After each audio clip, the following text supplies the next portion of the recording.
Good morning, everyone, and welcome to our daily word this morning, this Tuesday morning. That you could join me for our time together as we approach the end of the month of August, which is really hard to believe. It's a beautiful morning this morning, however, but it looks like we're going to get hot again in the next few days. But we'll take these mornings as they come to us. So I apologize for yesterday. I don't know if you heard because it was so short. The internet was sketchy out in the church yesterday. And when I went to relook at this, I realized I only had a couple of minutes of what I had to say. So if you went and watched it and saw only 2 minutes, I think 2 minutes and 57 seconds, I apologize for that. So hopefully, when I get to the office here in a bit to grab my things, I have to go to a cemetery today for a burial. Um, the internet will be working again. So, anyway, thanks for joining me for our time together. Today is daily word number 775. And I just want to share with you that tomorrow I am having surgery. I don't know what time yet. I'm hoping it's first thing in the morning. So right now, we'll assume there's not going to be a daily word tomorrow. If my surgery is later in the day, then we will certainly gather at 10 o'clock. So we'll just see how that day goes. And I'm just waiting for that phone call to tell me what time I need to arrive tomorrow. And I'll be at Miami Valley South for that particular surgery. So, for our time together this morning, I've chosen these familiar words from Ecclesiastes. And I chose them because I shared them yesterday. I officiated a funeral yesterday. Betty, she lived to be 99 years old, and she had a remarkable life. And there were some great pictures taken of her that were on display. And her niece spoke a bit, and I spoke and read scripture and prayed. But this is one of the scriptures that I used, and I thought it'd be good for us to hear. We know these words, but just listen close to what it says. So, the writer of Ecclesiastes, Solomon, says this: For everything there is a season, and a time for every matter under heaven, a time to be born, and a time to die, a time to plant, and a time to pluck up what is planted, a time to kill, and a time to heal, a time to break down, and a time to build up, a time to weep and a time to laugh, a time to mourn and a time to dance, a time to throw away stones and a time to gather stones together, a time to embrace and a time to refrain from embracing, a time to seek and a time to lose, a time to keep and a time to throw away, a time to tear and a time to sow, a time to keep silent and a time to speak, a time to love and a time to hate, a time for war and a time for peace. What gain have the workers from their toil? I've seen the business that God has given to everyone to be busy with. God has made everything suitable for its time. Moreover, God has put a sense of past and future into their minds. They cannot find out what God has done from beginning to end. I know that there is nothing better for them to be happy and enjoy themselves as long as they live. Moreover, it is God's gift that all should eat and drink and take pleasure in all their toil. I know that whatever God does endures forever. Nothing can be added to it, nor anything taken from it. God has done this, so that we should all stand in awe before him. That which is already has been, that which is to be already is, and God seeks out what has gone by.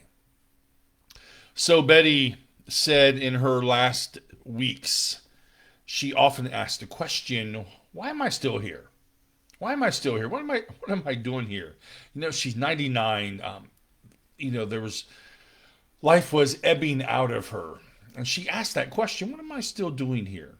And so when it became my turn to speak yesterday, I just said, here's this reminder from Ecclesiastes: a time to be born and a time to die. And all of that in between is, as the writer tells us in the end, is God's gift to us. A time to be born and a time to die. I had lunch with a friend yesterday and we were talking about her, and I said, she's 99. And then all of a sudden it dawned on me, and I said to my friend, she has 40 years on me. I'm 59. She's 99.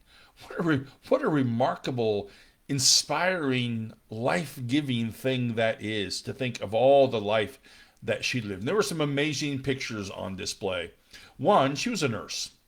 And there was a picture taken of her in 1946. And that picture was so crisp and clear. It was if it was taken with a very modern camera. And I thought about that picture before I started. And so when I stood up to speak, when it was my turn again, I read this scripture again, and this whole idea, a time to be born and a time to die, and then all these a time twos that the writer gives to us.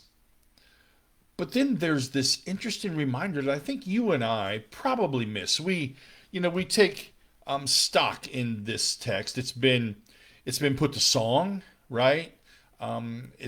We hear about it in lots of ways. But there's this interesting thing about this text when you get to the part at the bottom, verses 9 through 15, this God-given task.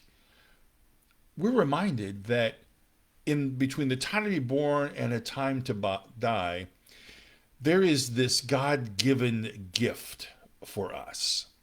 And the scripture says God's made everything suitable in its time. We can't figure out what God's doing because we're not supposed to figure out what God's doing. We're just supposed to live because this is a God-given gift. That we should all eat and drink and take pleasure in all of our toil. Whatever God does endures forever. Nothing can be added or taken to it, away from it. And then there's this important line. God has done this. God has done this so that we should stand in awe before God. I wonder for us, as I thought about that, 99 years is a long time. And if I'm like Betty, I would choose to live to be 99. But we don't all get that lucky. Many of us don't have that opportunity to live that long. But it doesn't matter. There's this reminder for us to live our lives so fully, to be reminded that this is God's gift to us, and that we should put aside anger and dissension and hatred. We should forgive as we need to forgive and accept forgiveness as we can, because this is God's gift to us. And even though Betty lived 99 years, I'm sure it seems short to her at times. A time to be born and a time to die. So I'm preaching this sermon yesterday at the funeral. It's a small crowd. There's about 10 or 12 people there maybe. And, sometimes when you're talking, preaching, whatever, you're never sure if you're connecting with someone. I got a text from her niece this morning. Thank you again for the service yesterday. I enjoyed it, or something like that. And enjoy, that's a hard word to say about a funeral service. Do you by any chance have the homily that you read on your computer? I don't have it all because that's not how I preach, but I'm going to redo it for her. I want to make sure my husband can read it. I thought, wow, you never know. But there again, for me, this reminder, for everything there is a season. And as we live our lives together and share them together and move together, it's God who's done this. God has done this. In you and I, God has done this. Now, before the other day, I had never met Betty's niece. Now she's thanking me. It's this reminder, as we live our lives, that we should just do so in such full ways that we live out this task. There is nothing better for us than to be happy and enjoy ourselves as long as we live, the writer says. God has done this. So I hope for us that we'll look deep inside of ourselves in all of that and just be reminded of it, that it's God who's done this, and that we should live fully a time to be born and a time to die. So thanks for joining me this morning for our time together. I always appreciate it when you say good morning and carve out time to be with me. Probably will not be a daily word tomorrow unless my surgery is scheduled for later. But anyways, thanks for your prayers and for your love. And I look forward to seeing you Thursday morning at 10 o'clock. Know of God's love that surrounds you and know of my love for you. Have a great day.